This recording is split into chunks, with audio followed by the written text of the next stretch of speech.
Cheers, everybody. Welcome on. Welcome to another episode of Bourbon Booze. It is Thursday, Whiskey Day. Bourbon and booze. Didn't I say Bourbon and Booze? Enunciation. Running gag that gets old. So it is Whiskey Day. It's Thursday, and we have a special whiskey. We're continuing our trek through Jack Daniels, and we've done a review of the rye. We've done a review of Jack Daniels Old Number 7. We've done a review of the Green Label. I think that might be it. So today we're going to be looking at another Jack Daniels. So make sure you hit that like and subscribe and hit that notification bell so you know when we put out some more. The Jack Daniels series trek is going to be over because we have almost everything. Almost, I say. And we have a lot, like 12, 13, 14 bottles of different variations. So it's going to take a while because we're not going to do it all in a row. So just bear with us. But this is the Jack Daniels White Rabbit. This is in memory of the White Rabbit Saloon that Jack Daniels had owned and ran after he opened the distillery. And this is the distillery's first 10-year Jack Daniels. Now, a new 10-year just recently came out and sold off the shelves almost instantly. In fact, I think at the distillery, because my wife went to the distillery the day after or a week after, and the distillery told her they sold out in like 45 minutes. And it goes for $39 MSRP, and you can't find it for less than $500 now in most places. And that was a very big blow to me because I was trying to complete the series. Now they got 2 new ones out, which just drive me crazy. You can never get everything on these guys, so don't get into the whiskey collecting. It'll kill you. Some of the reason why stuff's so expensive. Yes. So this is their first 10-year whiskey, according to Jack Daniels. Now, there's going to be people out there who just harp and yell at me that that's not true, but that's what it says. It is $39.99 as the cost. I bought this at the distillery, but I've seen this on the shelf everywhere. The proof is 43% or 86 proof. Cody's not a big Jack Daniels fan, and he was hesitant to try this. You either love Jack Daniels or you don't, and I don't find a tremendous amount of variation in their different labeling.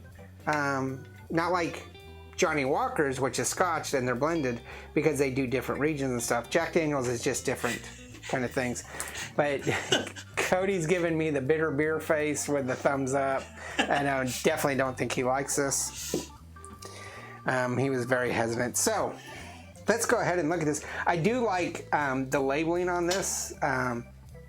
One thing about Jack Daniels is they have cool old style labeling. Yeah. Yeah, they keep traditional labeling. Oh, just right off the bat, honey, vanilla. I got bananas. Bananas, yes, definitely.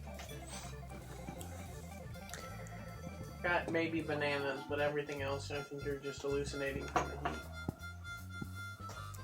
No, definitely banana, vanilla, honey.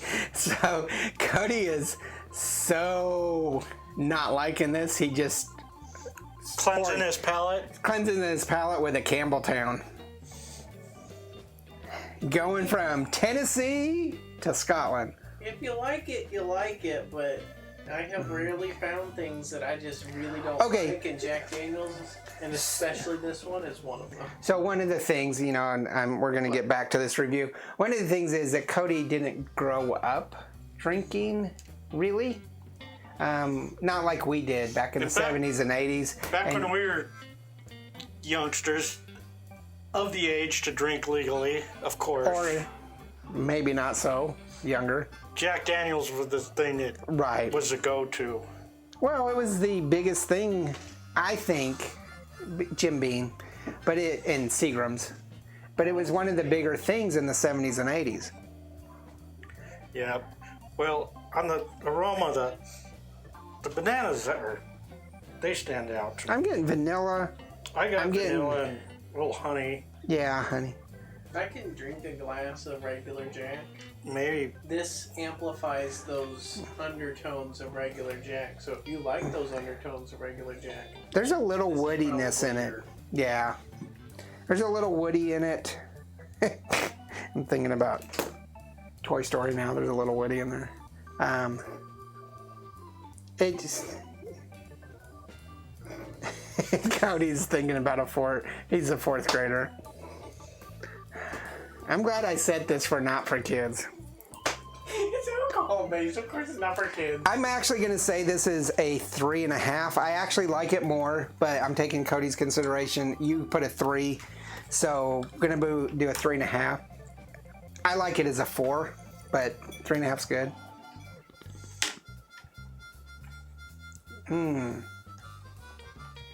It's got that cooling effect, but it's also not very flavorful. Now it has very bitter tones without the flavor of... It's got a sharpness to it. For 86%, it's got a sharpness to it. Not necessarily It's in the bitter. Yeah, It's a not bitter necessarily a bite. It's a bitterness to it. And to be fair to it, is the aroma is very pungent. It's got that banana. To me, it's bad. Yeah. But that doesn't mean it's bad. It's just my opinion. It's got banana on the nose and on the tongue. It is very prominent aroma. Not very much alcohol, but it's very prominent, rich aroma. But the flavor does kind of fall flat from the aroma. Yeah. It's kind of bitter, and It's definitely got banana on the flavor. It's got a little bit of a lingering funkiness to it. I think, as we've said with Jack Daniels in general from the start, this is probably best as a mixer. Jack and Coke.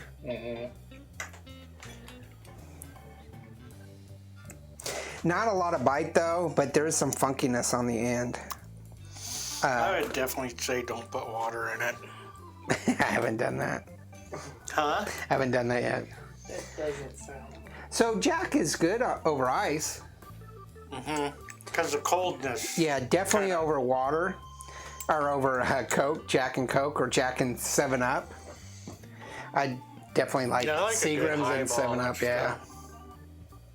Yeah, water doesn't do much on the nose.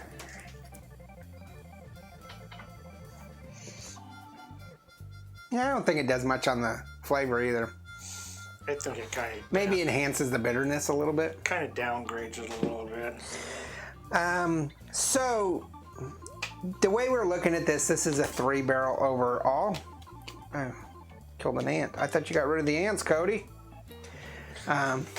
This is a 3 overall, as is most of the Jack. So far, right now, the rye, which has been a long time since we tried, is my favorite. Of course, growing up drinking Old Number 7, can't really deny that. I gave it a 3 minus because it wasn't quite a 2.5. But it's like it was pushing itself to be a 3. It is cool to have the collection and all the different bottles, and they fit nicely together, being square. And we, like I say, we have a whole bunch more to go through from, the Gold and Sinatra Select and a bunch of distillery editions and all sorts of cool stuff. The only thing we don't have is the flavored ones. We don't have the honey and cinnamon and apple, I believe. I think I've tried the honey before. So I will get those. Those are pretty inexpensive. But tell us what you think about Jack Daniel's White Rabbit. Specifically, if you've gone to the distillery, also leave a comment about what you thought about that. I thought it was actually spectacular. One of my more favorite distillery tours. I've been to a Scotch distillery that's much better, but in the UK. But I think Jack Daniel's is one of my favorites. They do a really good show. So tell us what you think about that. I think if I was had a fabulous bar, like mine. I would buy it just so I could have it in my collection. Yeah. But I'm not gonna buy it just to. He don't buy alcohol. He barely buys beer for this bar. We're getting back on that old gag, huh? All right, so tell us what you think about Jack Daniels. Make sure you do hit that like and subscribe. It does mean a lot to us. Check out Instagram, Facebook, Twitter, merchandise, TikTok, all of that cool stuff. And I hope you have a fabulous Thursday. Tomorrow is cocktail hour, and Cody and I will mad scientist it up. Maybe from something we've done this week, but check it out. And remember, there's no bad whiskey. There's only good whiskey and great whiskey. And of course, when it comes to Jack Daniels, you're probably either saying it's great or it's good. I actually love Jack Daniels, but this is pretty good Jack Daniels. It brings back fond memories. Yep, cheers. Behind the dumpster. Later. Bye. Very banana.